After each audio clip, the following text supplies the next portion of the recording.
Hi friends, welcome to स्कूली। Friends, स्वागत है आपका। हिस्ट्री की जो सीरीज हमने स्टार्ट की थी, जम्मू एंड कश्मीर की हिस्ट्री की, उसमें हमने कश्मीर की हिस्ट्री पूरी कर ली थी। अब हिस्ट्री ऑफ जम्मू आज मैं स्टार्ट करने जा रहा हूँ। तो वीडियो स्टार्ट करने से पहले अगर आप पहली बार हमारे चैनल पे आए हैं तो चैनल को सब्सक्राइब कर लीजिए और वीडियो देखने के बाद वीडियो को लाइक कीजिए अगर पसंद आती है। और कोई भी डाउट रहता है तो वो कमेंट सेक्शन में बताइएगा, और जो मैं पूछता हूँ बीच बीच में से चीज़ें जो ऑलरेडी मैं पढ़ा चुका हूँ उसके रिलेटेड, वो भी आप कमेंट सेक्शन में उसका बता देना कि मतलब क्या आता है आंसर। तो चलिए स्टार्ट करते हैं। हिस्ट्री ऑफ जम्मू, ठीक है। देखिए, हिस्ट्री ऑफ जम्मू की अगर बात करें तो आपको पता होगा इंडस वैली सिविलाइजेशन के बारे में आपको पता होगा, ठीक है। तो इंडस वैली सिविलाइजेशन जो थी उसका जो नॉर्दर्न मोस्ट सबसे नॉर्थ वाली जो साइड थी इंडस वैली सिविलाइजेशन की, वो मांडा थी। मांडा जो जम्मू में है, ठीक है। तो जम्मू में यानी इंडस वैली सिविलाइजेशन की एक इम्पॉर्टेंट साइट है, ठीक है, वो है मांडा। फिर उसके बाद हमें जो यहाँ पे आर्कियोलॉजिकल सोर्सेज से पता चलता है वो कुशाना पीरियड, जब कुशाना जो डायनेस्टी थी वो रूल कर रही थी जम्मू एंड कश्मीर में और इंडिया में भी। तो जम्मू में उसके दौरान यहाँ पे अम्बारन जो प्लेस है अखनूर के पास, ये एक इम्पॉर्टेंट प्लेस है जहाँ हमें बुद्धिस्ट सेटलमेंट्स जो हैं उनके बारे में पता चलता है। बुद्धिज्म के स्तूपा वगैरह मिलते हैं, ठीक है। तो कुशाना के टाइम की मतलब उस वक्त भी जम्मू में कुशाना का इन्फ्लुएंस रहा है, बुद्धिज्म का इन्फ्लुएंस रहा है।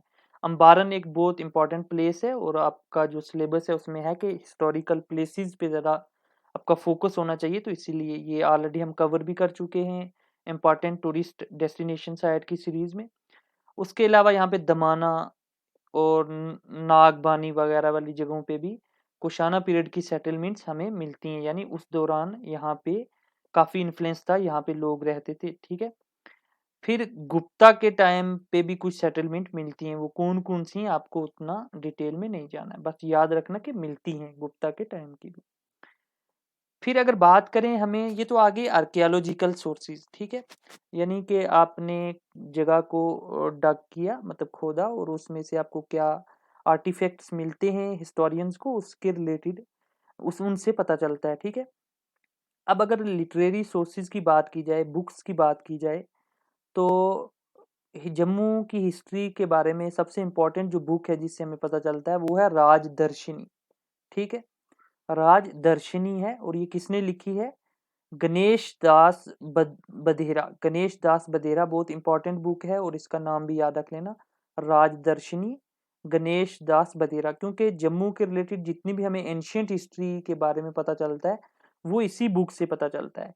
हालांकि जो राज तरंगनी थी जो कश्मीर की, वो बहुत मतलब एक ट्रूली एक हिस्टोरिकल बुक है, बट ये जो बुक है ये बहुत ज़्यादा मिथ्स पे बेस्ड है, ठीक है। तरंगनी के मतलब अगर कंपैरिजन में ये वाली ज़्यादा मिथ्स पे बेस्ड है, इसलिए ज़्यादातर हिस्टोरियंस जो चीज़ें इसमें से मिलती हैं उनको ट्रू नहीं मानते, क्योंकि ये मतलब मिथ्स वगैरह पे और ट्रेडिशंस वगैरह पे मतलब जो ट्रेडिशनल स्टोरीज वगैरह हैं हिंदुइज्म की, बुद्धिज्म वगैरह की, उन पे बेस्ड है, ठीक है। फिर इसके बाद गुलाबनामा एक बुक है, ठीक है। ये इंपॉर्टेंट बुक है, ये भी आप याद रख सकते हो किसने लिखी है, दीवान कृपाराम ने। तो इनके रिलेटेड पूछ सकते हैं क्योंकि दो इंपॉर्टेंट बुक्स हैं जिनसे हमें जम्मू की हिस्ट्री का पता चलता है। फिर अब हम राज तरंगनी की बात करेंगे कि राज तरंगनी में हमें क्या क्या इंफॉर्मेशन मिलती है। बहुत ज़्यादा ट्रेडिशनल इंफॉर्मेशन भी मिलेगी, इसलिए वो मतलब हिस्ट्री के हिसाब से वो उतनी इम्पोर्टेंट नहीं है। तो हम जो ज़्यादा मोस्ट इम्पॉर्टेंट चीज़ें हैं वही कवर करेंगे जो आपके एग्जाम में आ सकती हैं, ठीक है। तो पहला राजा जो मेंशन किया है राजदर्शिनी में गणेश दास बधेरा ने, वो है अग्निगर्भ। तो ये पूछ सकते हैं पहला किंग कौन सा मेंशन किया है। इसी तरीके से आपने मेरी वीडियो देखी होंगी, तो अगर देखी है तो आप कमेंट सेक्शन में मुझे बताइएगा वीडियो देखने के बाद कि राज तरंगनी में पहला राजा जो था कश्मीर का वो कौन सा मेंशन किया था कल्हन ने, ठीक है। तो राज तरंगनी का बताना। तो राजदर्शिनी में जम्मू का पहला राजा अग्निगर्भ जो है वो मेंशन किया है कि पहला राजा जो था, जो जम्मू का पहला जिसने जम्मू सेटलमेंट स्टार्ट करी, वो था अग्निगर्भ। ये अग्निगर्भ कौन था? जो अयोध्या की किंगडम थी उसी के मतलब उन अयोध्या के जो राजा वगैरह थे उनके ही डिसेंडेंट में से एक ये था कौन, अग्निगर्भ। ठीक है, तो ये रावी रिवर को क्रॉस करके आया और इसने पैरोल एक जगह है कठुआ के पास, वहां पे इसने जो है मतलब सेटलमेंट स्टार्ट की, वहां पे अपनी जो हुकूमत है, जो अपना रेन है वो स्टार्ट किया। इसके बाद एक इम्पॉर्टेंट राजा आता है, राजा बोध अर्जन। इसकी डेट जो है 1894 बीसी में ये मतलब किंग बनता है, 1894 बीसी यानी बिफोर क्राइस्ट।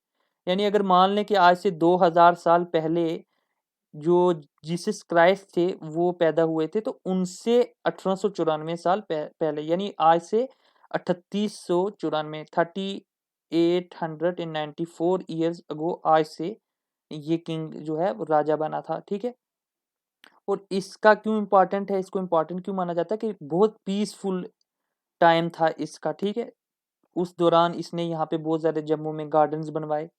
ठीक है, बहुत सारे आर्चर्ड्स वगैरह बनवाए, सराइज बनवाई। ठीक है, जिनमें लोग ट्रैवलर जो है वो रेस्ट करते थे, और बहुत सारे टेम्पल्स बनाए। इस पे क्वेश्चन आ सकता है कि टेम्पल्स ऑफ सन, सूरज मतलब जो सन गॉड है उसका टेम्पल, जुपिटर का टेम्पल, मार्स का टेम्पल एटसेट्रा, ये जुपिटर मार्स सन के टेम्पल किसने बनवाए थे, राजा बोध अर्जुन ने। ठीक है, ये क्वेश्चन आ सकता है। और ये तवी रिवर जो है जम्मू का उसके किनारे पे बनवाए। ठीक है, और ये पूरा जो तवी के इर्द गिर्द जो पूरा एरिया था उस वक्त, इसको जम्मू तब नहीं बोलते थे। ठीक है, तो ये वाला जो थोड़ा मोटा एरिया था, क्योंकि बाकी एरिया तो फॉरेस्ट वगैरह से कवर्ड रहेगा, तो जो ये एरिया जिसमें लोग सेटल हो गए थे उसको बोलते थे बस्तनी मोहल्ला। ठीक है, बस्तनी मोहल्ला राजा बोध अर्जुन के दौरान तवी के इर्द गिर्द वाले एरिया को बोलते थे। फिर बाहुलोचन एक किंग आया। ठीक है, और बाहुलोचन ने फाउंड किया दारा नगरी टाउन, एक दारा नगारी टाउन था, उसको किसने फाउंड किया, बाहुलोचन ने। और बाहुलोचन ने ही, जैसे कि नाम से ही पता चल जाता है, बाहु फोर्ट जो किला है, बाहु किला जो तवी के किनारे पे है, वो किसने फाउंड किया, बाहुलोचन ने। ठीक है, फिर ये जम्मू नाम कहाँ से आया, तो ये एक था जाम्बूलोचन। ठीक है, इसके बाद आया जाम्बूलोचन, ये कोई 1500 बीसी की बात है। और जाम्बूलोचन ने क्या किया, जम्मू रीजन को फाउंड किया, मतलब इसने जो एरिया फाउंड किया उसको बोलते हैं जम्मू।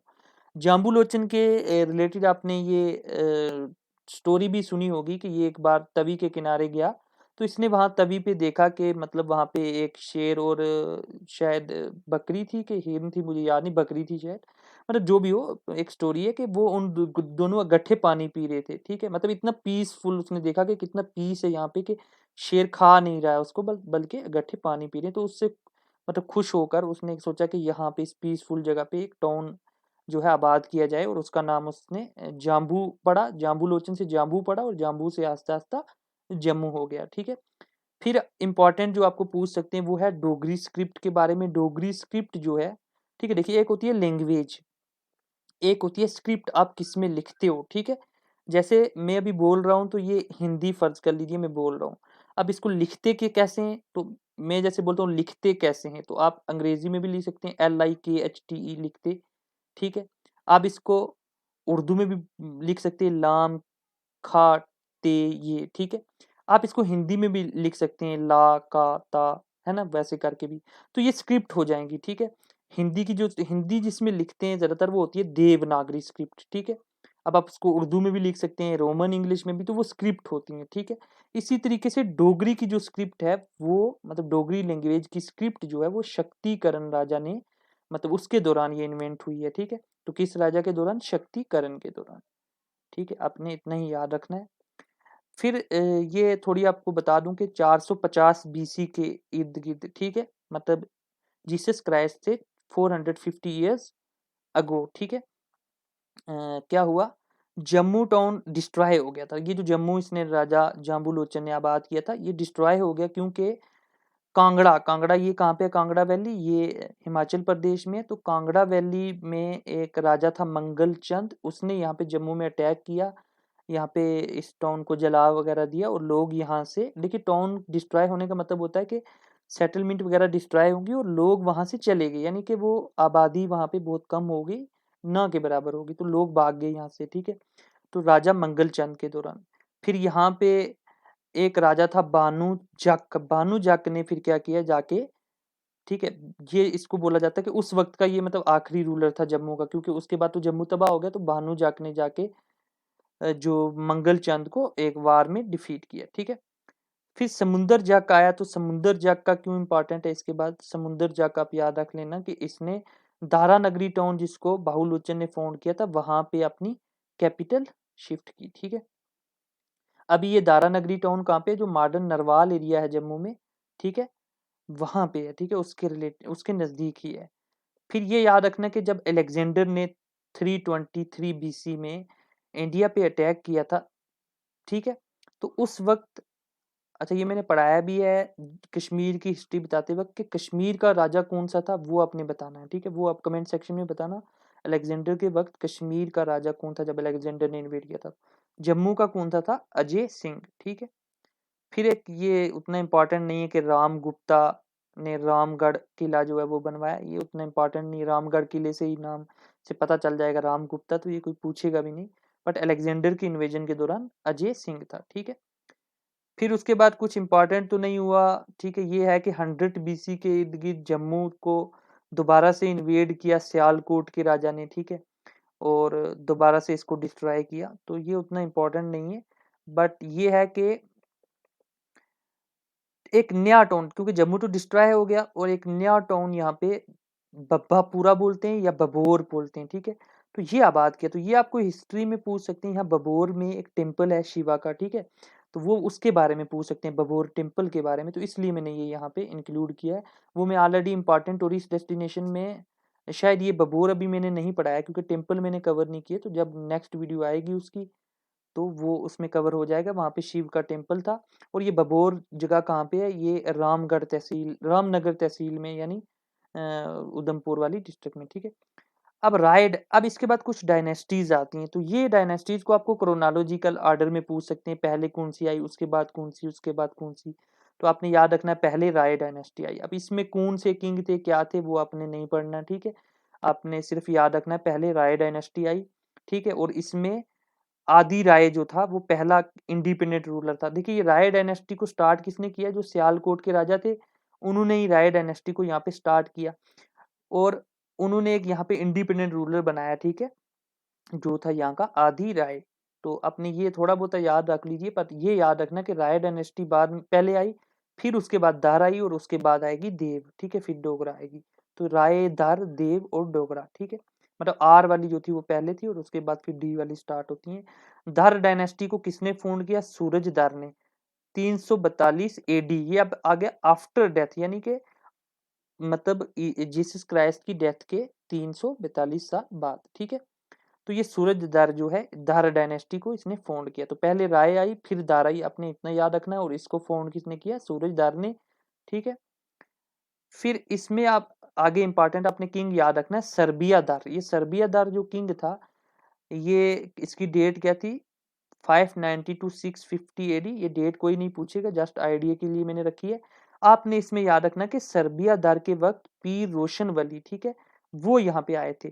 अब ये पीर रोशन वली के रिलेटेड अगर आपको, चलो इससे क्या ही क्वेश्चन पूछूं, आपको मैंने पढ़ाया ही हुआ है वैसे इंपॉर्टेंट टूरिस्ट डेस्टिनेशन में, थोड़ा मैं बता देता हूँ दोबारा से कि पीर रोशन वली जो है इनको नो गजिया भी बोला जाता है, ठीक है। ये जो आप जम्मू में अगर कोई है गया हुआ है तो उसने देखा होगा कि घूमट वाली जो जगह है वहां पे आके ये आबाद हुए थे, जो बस स्टैंड के पास ये घूमट, और घूमट के पास वहां पे एक कब्र है, बहुत लंबी कब्र है, तो इसलिए उसको बोला जाता है नो गजिया, क्योंकि इनकी हाइट बहुत ज्यादा थी, ठीक है, तो उस वजह से नो गजिया की जियारत बोला जाता है, ठीक है, मतलब 9 गज, ठीक है, 9 गज, गज होता है एक मतलब यूनिट होता है मेजरमेंट का, ठीक है, जैसे मीटर वगैरह होता है। तो रोशन वली किसके टाइम आए थे, सर्बिया दार के टाइम, ठीक है। फिर उसके बाद देव डायनेस्टी आती है, तो आपको याद होना चाहिए पहले राय फिर दार और फिर देव। देव डायनेस्टी 9th सेंचुरी में, मतलब 840 से स्टार्ट होती है और 1816 तक, तो मतलब ये सबसे ज्यादा लंबा रूल किसने किया, देव डायनेस्टी ने। इसमें बहुत सारे किंग आएंगे, तो इसमें हमने इंपॉर्टेंट किंग देखने। इसका जो फाउंडर है सूरज देव है, ठीक है, दारवाली का सूरज दार था। इसमें इंपॉर्टेंट एक किंग आता है भूज देव। तो भूज देव ने क्या किया, इसने, ये पूछ सकते हैं किसने फाइट की थी, नसरुद्दीन सिम्बातगीन। तो ये सिम्बातगीन याद रख लेना, सिम्बातगीन के साथ जंग किसने की थी, भूज देव ने, ठीक है। फिर ये इंपॉर्टेंट किंग इसके बाद आता है जो है वो है अवतार देव। अवतार देव, देखिए ये जरूरी नहीं कि इसके बाद डायरेक्ट अवतार देव आया हो उसके बाद डायरेक्ट जसदेव। ये मैंने इंपॉर्टेंट इंक्लूड किए, बहुत सारे जो लीस्ट इंपॉर्टेंट थे वो मैंने छोड़ दिए हैं, ठीक है। तो अवतार देव जो है उसके वक्त महमूद गजनी ने अटैक किया था, ठीक है, इन्वेड किया था इंडिया पे, ठीक है। और ये जम्मू कश्मीर वाले रीजन पे। तो आपको ये बताना अभी कमेंट सेक्शन में कि कश्मीर में उस वक्त कौन था रूलर जब महमूद गजनी ने अटैक किया था। तो लोहार कोट जो है उसका जो किला था उसको महमूद गजनी मतलब क्रॉस नहीं कर पाया था। तो एक किंग था उसने बचाया था कश्मीर को, ठीक है, और लोहारा डायनेस्टी का था वो कौन था वो आपने बताना है। जम्मू में उस वक्त अवतार देव था, ये आपने याद रखना है। फिर उसके बाद जस देव आता है, तो जस देव से ये इसका क्या इंपॉर्टेंट है, इसने जसरोटा टाउन एक है, ठीक है, जसरोटा जो टाउन है उसको फाउंड किसने किया, जस देव से। जस से आपको याद रहेगा जसरोटा, और जसरोटिया क्लेन भी एक स्टार्ट किया था, ठीक है। और इसने यहाँ पे बैर देवता की मतलब जो वारशिप है वो स्टार्ट करी, और काली देवी की जो काली देवी मतलब काली माता है वो बाहू फोर्ट में उनका मंदिर भी है। तो वो जो है उसमें वो किसने स्टार्ट करी, जसरोटा देव ने, ठीक है, जस देव ने। फिर संग्राम देव आता है, तो संग्राम देव ये जो है राज तरंगनी में भी इसका मेंशन किया हुआ है। क्योंकि अब राज तरंगनी में क्यों मेंशन हुआ, अगर राज तरंगनी तो कश्मीर के रूलर्स के रिलेटेड है, तो इसलिए मेंशन है क्योंकि इसने कश्मीर के एक किंग था अनंता, उसको डिफीट किया था बिलावर जगह पे, ठीक है, बिलावर में एक जंग हुई थी, उसमें संग्राम देव ने अनंता को डिफीट किया था। तो कश्मीर के किंग अनंता को किसने डिफीट किया था बिलावर पे, क्वेश्चन आ सकता है, संग्राम देव ने, ठीक है। फिर इसके बाद ब्रिजदेव आता, ठीक है। ब्रिजदेव जो है, देखिए ये फैक्चुअली इंफॉर्मेशन है, आपने कुछ उतना ज्यादा तो और पढ़ना नहीं है, फैक्चुअल ही याद रखना है कुछ चीजें। तो ये पीडीएफ आपको मैं भेज दूंगा टेलीग्राम के चैनल पे, तो आप ये भी वहां से आपको मिल जाएगी, तो आपने ये चीजें याद रखनी है। बाकी इनके रिलेटेड जो जो समझने की चीज होगी वो तो मैं बता ही दूंगा, ठीक है। ब्रिजदेव ने, अच्छा ब्रिजदेव क्यों इंपॉर्टेंट है, ब्रिजदेव के वक्त मोहम्मद गोरी आया था। आपको पता होगा मोहम्मद गोरी ने, ठीक है, 1198 में, देखिए इसकी डेट क्या है, 1164 से 1215 तक, तो मतलब 1198 इसी के बीच आएगा। तो 1198 में मोहम्मद गोरी ने पृथ्वीराज चौहान जो दिल्ली का था राजपूत रूलर, उसके साथ जंग की थी। उस जंग को दो जंगें की थी, ठीक है। तो एक जंग थी बैटल ऑफ टराइन, ठीक है। तो बैटल ऑफ टराइन में ब्रिजदेव ने, देखिए ब्रिजदेव ने किसका साथ दिया, इसने महमूद मोहम्मद गोरी का साथ दिया, ठीक है, पृथ्वीराज के अगेंस्ट बैटल ऑफ टराइन में, ठीक है। तो मतलब इसने बाहर से जो आया था इन्वेडर उसका साथ दिया था ब्रिजदेव ने। फिर जोधदेव आया, तो जोधदेव का क्या इंपॉर्टेंट है, इसने जो सहादेव था, ये सहादेव आपको पता होगा जब कश्मीर में, मैंने कश्मीर की हिस्ट्री में पढ़ाया हुआ है ये, कि जब दलूचा ने इन्वेड किया था तो तब वहां पे सहादेव वहां से भाग के किश्तवाड़ चला आया था, वहां का किंग जो था। और वहां पे कश्मीर में उसकी जगह रिंचन जो था, जो पहला मुस्लिम रूलर भी बना था जिसने सदरुद्दीन अपना टाइटल रखा था, तो वो वहां पे उसने फिर दलूचा को मतलब वहां पे उसके खिलाफ डिफेंड करने की कोशिश की थी कश्मीर को, ठीक है। और सहादेव को वापस, अब क्योंकि वहां पे रिंचन बन गया था किंग कश्मीर में, तो सहादेव को परसुएड किया जोधदेव ने, तू वापस जा और जाके अपनी किंगडम को कब्जे में कर, ठीक है। तो वापस जाने के लिए किसने परसुएड किया, जोधदेव ने। ये भी उतना इंपॉर्टेंट नहीं है, मेन इंपॉर्टेंट जो किंग है जो सबसे इंपॉर्टेंट है इस देव डायनेस्टी का, वो है मलदेव, ठीक है। मलदेव के पीरियड को गोल्डन पीरियड कहा जाता है जम्मू हिस्ट्री का। और इतना ये मतलब पीसफुल टाइप का था, और इसके दौरान इतनी डेवलपमेंट हुई है जम्मू की कि जो डोगरी लोग हैं वो डोगरी जो फोक सॉन्ग्स जब गाते हैं तो बहुत सारे सॉन्ग्स मलदेव पे लिखे हुए हैं, उन सॉन्ग्स में मलदेव को अक्सर एक हीरो के तौर पे रिप्रेजेंट किया जाता है। तो hero of Dogri folk songs कौन है, मलदेव, ठीक है। और मलदेव ने ही मल मंडी बनवाई तवी के किनारे, जो पुरानी मंडी भी कहते हैं इसे, ठीक है। और वहीं अपनी कैपिटल रखी, ठीक है। फिर इसके बाद जितने भी किंग आए ध्रुव देव तक वो हम आगे पढ़ेंगे, मतलब 1361 से 1400 के बीच में मालदेव ने मल मंडी बनाई, ये इंपॉर्टेंट है, ठीक है, ये पॉइंट इंपॉर्टेंट है इसलिए मैं बोल रहा हूँ।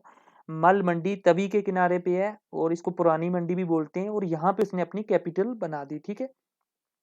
और इसी के दौरान तैमूर ने इन्वेड किया था, तैमूर जो था, तैमूर लंगड़ा भी बोलते हैं इसको, इसने इन्वेड किया था किसके दौरान, मालदेव के दौरान, ठीक है। फिर हमीर देव एक इंपॉर्टेंट है, तो हमीर देव के रिलेटेड क्यों इंपॉर्टेंट है मैं आपको बताता हूँ। देखिए जब अली शाह अली शाह कौन था? ज़ैनुल आबिदीन का भाई। ये आपको मैंने हिस्ट्री में पढ़ाया है कश्मीर की कि अली शाह जो है वो अपना जो मतलब जो किंगडम थी वो अपने भाई शाही खान यानी ज़ैनुल आबिदीन को सौंप के खुद हज करने जा रहा था मक्का में। जम्मू वो पहुंचता है और जम्मू जो है एक जम्मू का किंग उसको वापस कहता है कि तू वापस जा और अपने किंगडम को कब्जे में कर, भाई से वापस ले। तो वो किंग कौन था? हमीर देव। तो हमीर देव ने अली शाह को कहा कि वापस जा, और वहां पे जैनुल आबिदीन वापस मतलब वो खोकर एक खोकर चीफ था जिसके साथ मिल गया था। पहले तो उसने छोड़ दी थी अपनी किंगडम जब अली शाह वापस गया, और फिर उसको अचानक से याद आता है कि नहीं भाई, जंग करनी है, फिर अली शाह से अपनी किंगडम वापस लेनी है, शाही खान यानी ज़ैनुल आबिदीन को। तो वो खोकर का एक चीफ था, खोकर क्लेन का, उसके साथ मिल गया था। और फिर एक बैटल हुई थी, बैटल ऑफ थन्ना यानी थन्ना मंडी में। ठीक है, ये चीजें मैं पढ़ा चुका हूँ इसलिए उनके रिलेटेड ज्यादा नहीं मैं बता रहा हूँ। अगर आपने नहीं आपको पता तो आप मेरी एंशियंट हिस्ट्री की सीरीज जो है वो देख लेना। ठीक है, तो हमीर देव का क्या रोल रहा है उसमें? हमीर देव अली शाह के साथ था, यानी हमीर देव अली शाह के साथ था, और खोकर किसके साथ था? जैनुल आबिदीन के साथ। ठीक है, और बैटल होती है थन्ना मंडी में। ठीक है, जिसमें ये अली शाह हार गया था, मतलब हमीर देव वाले साइड वाले जो हैं वो हार गए थे। ठीक है, तो ये आपको याद रखना है कौन सा किंग था जिसने अली शाह के साथ मिलके खोकर चीफ के खिलाफ जंग करी थी, वो था हमीर देव।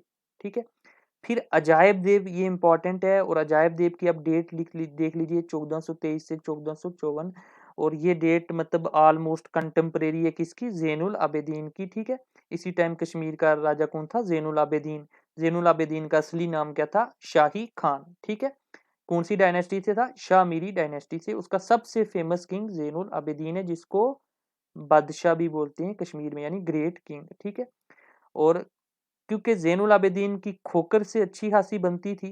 ठीक है, तो अजायब देव ने ज़ैनुल आबिदीन के साथ दोस्ती कर ली, और इसलिए खोकर ने फिर जम्मू पे हमला करना जो है खोकर से ने बंद कर दिया। ठीक है, और इसके दौरान एक इम्पॉर्टेंट है, ठीक है, देखिए ये कि कुतुब आलम जो थे वो सब्जवार से आए थे। कुतुब आलम एक सूफी थे, सब्जवार एक जगह थी वहां से आए थे, इसलिए इनको सब्जवारी भी बोला जाता है। और इनको मिठाइयाँ बहुत पसंद थी, मीठी चीजें बहुत पसंद थी, तो इसलिए इनको पीर मिठा भी बोलते हैं। तो पीर मिठा जो शराइन है वो कुतुब आलम की शराइन है। ठीक है, जिनको पीर मिठा भी बोलते हैं। सब्जवार से आए थे, सब्जवारी, और किसके टाइम आए थे? अजायब देव से के टाइम। देखिए बहुत सारी यूट्यूब में कुछ वीडियोस में मैंने देखा कि उन्होंने बैराम देव के टाइम लिखा है कि ये आए थे कौन? कुतुब आलम। मैंने जहां तक पढ़ा है, मतलब जितनी सोर्सेज से, तो मुझे यही मिला है कि कुतुब आलम जो पीर मिठा थे वो अजायब देव के टाइम पे आए थे। ठीक है, तो वो थोड़ा कंफ्यूजन है, वो आप भी देख लेना अगर आपको बैराम देव के रिलेटेड मतलब ज्यादा मिल जाता है किसी स्टैंडर्ड बुक में, तो आप ये रख लेना। बट अभी तक जहां तक मुझे मिला है तो मतलब पीर मिठा अजायब देव के टाइम ही आए हैं। ठीक है, और फिर इनके बाद बैराम देव आते हैं, तो बैराम देव के दौरान जोगी गरीबनाथ आए। ठीक है, जोगी गरीबनाथ ये गोरखनाथ मतलब जो सिलसिला था, मतलब एक किस्म का जो भक्तिज्म की एक मूवमेंट चली थी, नाथपंथी मूवमेंट, जिसमें गोरखनाथ भी था। ठीक है, तो ये बहुत ज्यादा मतलब मिस्टिकल पावर्स पे बिलीव करते थे, हवा में उड़ना, तंत्र मंत्र वगैरह। ठीक है, और बहुत ज्यादा फ्रीडम को प्रेफर करते थे, वीमेन को फ्रीडम देनी चाहिए। ठीक है, वीमेन भी सेंट हो सकती हैं, एटसेट्रा वगैरह। तो उसी क्लेन से जोगी गरीबनाथ भी थे। तो जोगी गरीबनाथ को पीर भी बोला जाने लगा यहाँ पे, और फिर इनके यहाँ पे एक केव में ये आके रहने लगे, और उसको केव को क्या कहा जाता है? पीर खो केव। तो आपके लिए ये इंपॉर्टेंट है, पीर खो केव कहाँ पे है? जम्मू में है। किसके किनारे है? तवी रिवर के किनारे है। किसको डेडिकेटेड है? जोगी गरीबनाथ को। ठीक है, किसके टाइम आया था जोगी गरीबनाथ? बैराम देव के टाइम आया था। तो इतनी चीजें आपको मतलब यहाँ से पता होनी चाहिए, इन पे क्वेश्चन आ सकते हैं। फिर ये बैराम देव के वक्त इंडिया में कौन रूल कर रहा था? बहलूल लोदी, यानी लोदी डायनेस्टी उस टाइम चल रही थी किसमें? इंडिया में। ठीक है, फिर इसके बाद गोगर देव आया, तो गोगर देव के टाइम इंपॉर्टेंट क्या हुआ है? गोगर देव के टाइम, ठीक है, याद रखना ना, गोगर बाबर। ठीक है, तो थोड़ा ऐसे मतलब याद कर रखने के लिए चीजें, गोगर के टाइम बाबर ने इन्वेड किया। ठीक है, और बाबर की साथ दिया था इसने। ठीक है, तो मतलब आप देखोगे कि जम्मू वाले रूलर ज्यादातर बाहर वालों का साथ दे रहे थे। ठीक है, तो बाबर का साथ दिया, और बाबर ने खुश होकर इसको टाइटल दिया ईसा खान का। ठीक है, तो ईसा खान के टाइटल मतलब इसने फिर इसके बाद इसको फॉलोअर जो थे गोगर देव के, वो उनको ईसा खानिया बोलने लगे और ईसा खानिया जो है क्लेन बन गया राजपूतों का। ठीक है, फिर इंपॉर्टेंट है भूपत देव, ये उतना इंपॉर्टेंट नहीं है, ये आप सिंपल पूछ सकते हैं कभी, शाहजहां के टाइम मतलब कंटेम्परेरी था शाहजहां का, उतना इंपॉर्टेंट नहीं है। हरिदेव भी उतना इंपॉर्टेंट नहीं है, ये औरंगजेब ने इसको मनसबदार बनाया था, उतना इंपॉर्टेंट नहीं। मतलब ये आप थोड़ा माइंड में रख लीजिए कि अब जब मुगल आ गए तो ये रूलर जो है ना, इन्होंने मुगलों की सुजेनिटी एक्सेप्ट कर ली, मतलब मुगल बड़े हैं, जैसे कि कश्मीर में भी हो गया था, और ये उनके आगे मतलब सब ड्यूड किंग्स थे। ठीक है, तो इनकी उनके साथ मतलब ट्रीटी एक टाइम की थी, ये इंडिपेंडेंट नहीं थे। ठीक है, फिर इसमें इंपॉर्टेंट आता है गजे सिंह। तो गजे सिंह ये बहुत इंपॉर्टेंट है कि जब गुरु गोविंद सिंह जम्मू में आए तो उस वक्त किंग कौन था जम्मू का, ये पूछ सकते हैं, तो आपने याद रखना गजे सिंह।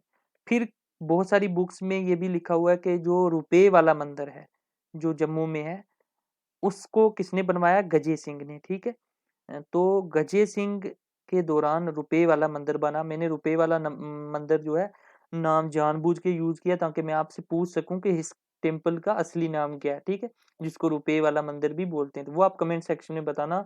मैंने इंपॉर्टेंट टूरिस्ट डेस्टिनेशन में वो पढ़ाया, शायद पढ़ाया मैंने। ठीक है, अगर नहीं भी पढ़ाया होगा तो मैंने टेलीग्राम के क्विज में मैंने जरूर ये क्वेश्चन डाला हुआ है कई बार। ठीक है, रुपये वाला मंदिर जो है उसका असली नाम क्या है, ठीक है, वो गजे सिंह ने बनवाया था, वो आप कमेंट सेक्शन में बताना। फिर इंपॉर्टेंट जो है और आज का आखिरी किंग है ध्रुव देव। तो यहाँ से आगे देखिए, ध्रुव देव से आगे, यहाँ से पहले ना बहुत ज्यादा ट्रेडिशन पे राजदर्शनी ने जोर दिया है। ठीक है, तो ध्रुव देव के बाद ना बहुत ज्यादा हमें मतलब हिस्टोरिकल काफी बुक्स में सेम टाइप की हिस्ट्री मिलती है, सेम स्टोरीज मिलती हैं। तो इससे आगे हिस्टोरियंस बहुत ज्यादा मानते हैं कि भाई हाँ, जो इसके आगे वाली हिस्ट्री है वो बहुत ज्यादा मतलब सही है, अथेंटिक है। ठीक है, तो 1703 से 1733 तक, ठीक है, ध्रुव देव ने रूल किया। और ये ध्रुव देव इंपॉर्टेंट क्यों है, पहली बात तो ये इंडिपेंडेंट बन गया, मतलब मुगलों के ये एकदम खिलाफ हो गया, उनकी सुजरेनिटी को उठा मतलब उनके खिलाफ हो गया। ठीक है, अब ये इसने अपने आप को डिक्लेयर कर दिया कि मैं इंडिपेंडेंट हूँ। तो इंडिपेंडेंट डिक्लेयर करने का मतलब अपने नाम के कॉइन्स वगैरह इशू करेगा। ठीक है, और इसने क्या किया कि मुगलों के खिलाफ था, तो मुगलों की उस वक्त मुगलों की सिखों के साथ ना, सिखों ने रिबेलियन की हुई थी मुगलों के खिलाफ। तो एक सिखों का जो मतलब रेबल लीडर था उसका नाम था बंदा बहादुर। तो बंदा बहादुर को इसने पनाह दी। ठीक है, जम्मू में किसने, ध्रुव देव ने। ठीक है, और ध्रुव देव ने सबसे इंपॉर्टेंट ये क्वेश्चन पूछ सकते हैं क्योंकि हिस्टोरिकल प्लेस है यहाँ पे, मुबारक मंडी। तो मुबारक मंडी कम्प्लेक्स को सबसे पहले यहाँ मुबारक मंडी में किसने यहाँ पे बिल्डिंग्स बनवाई, तो ध्रुव देव ने। तो ये बहुत इंपॉर्टेंट है, वेरी वेरी इंपॉर्टेंट। जैसे मल मंडी मैंने बताया था, पुरानी मंडी, तो पहले कैपिटल कहाँ पे होती थी, पुरानी मंडी या मल मंडी में। मलदेव के टाइम वो बनी थी 1361 वगैरह के टाइम पे, और अब जो है 1703 से 1733 के बीच में मुबारक मंडी, ठीक है, ये पैलेस बना यहाँ पे। और कैपिटल जो है पुरानी मंडी से शिफ्ट करके मुबारक मंडी में किसने लाई, जिसने मुबारक मंडी बनवाया होगा। ठीक है, वो कौन था, ध्रुव देव। ठीक है, तो ध्रुव देव था। अब आज की वीडियो के लिए इतना ही काफी है। इसके बाद हम स्टार्ट करेंगे जो काफी हद तक डिटेल में स्टार्ट करेंगे इसके बाद। अभी आज आपने देखा होगा कि मैं अक्सर ऐसे पढ़ाता तो नहीं हूँ, मैं काफी डिटेल में पढ़ाता होता हूँ। फिर मैंने जम्मू का इतना फैक्चुअल क्यों किया, क्योंकि इसमें उतना इंपॉर्टेंट मुझे नहीं लगता कि मतलब जो जो पूछ सकते हैं वो मैंने आपको बता दिया। इसके अलावा बहुत सारी और हिस्ट्री है, वो ट्रेडिशंस पे बेस्ड है। तो ये भी बहुत, इसमें भी बहुत नॉलेज जो मैंने आज को आपको बताया वो ट्रेडिशन पे बेस्ड है। तो इसलिए मुझे नहीं लगता यहाँ से उतना पूछ सकते हैं। बट यहाँ के आगे हम थोड़ा डिटेल में पढ़ेंगे क्योंकि बहुत फैक्चुअल पार्ट आएगा, बहुत ज़्यादा मतलब ऑथेंटिक पार्ट आएगा, तो वो हम कवर करेंगे डिटेल में इंशाल्लाह। तो अब नेक्स्ट वीडियो में वो करेंगे। आज के लिए इतना ही काफ़ी है। ठीक है, तो शुक्रिया, आज के लिए इतना ही काफ़ी, थैंक यू।